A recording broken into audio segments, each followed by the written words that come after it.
chi thế na chun e nga ka ding ngam lo ka mual phau ta Calvary cross zuna wayin atuiral me ka sing nun hi min fan zau nge ka leiril hi thapang arol rum ka shiat chu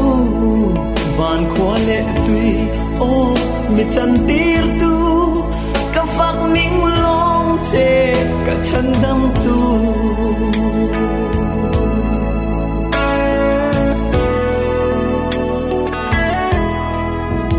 pel kong dang zo ka tumpon cross chun e nga ka kal ngam lo ka chut mon rem tlang sang ber po min phe chim sa tur na rum ne min fan zau nge ka leiril hi thapang arol rum ka shiat chu van khwale tui o mi chan tir tu ka phak ning long che ka chan dam tu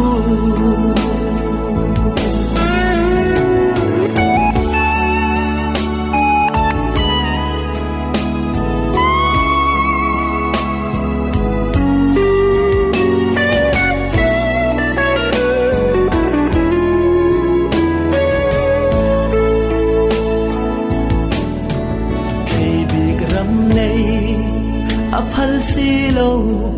chui lo kor fuan min sin tira dom na nun to lovin min thuam ka bang pil tur a phal si lo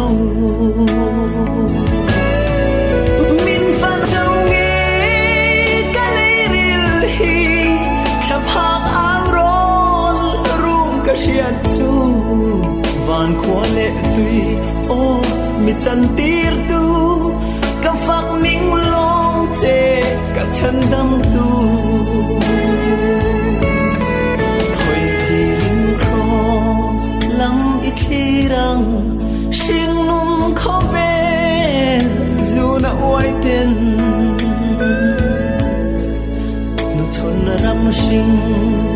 mi leng ram zong chol na ram ren a silo min fan zau nge ka leiril hi thapang arol rum ka shiat chu van khwale tui o mi chan tir tu ka phak ning long che ka chan dam tu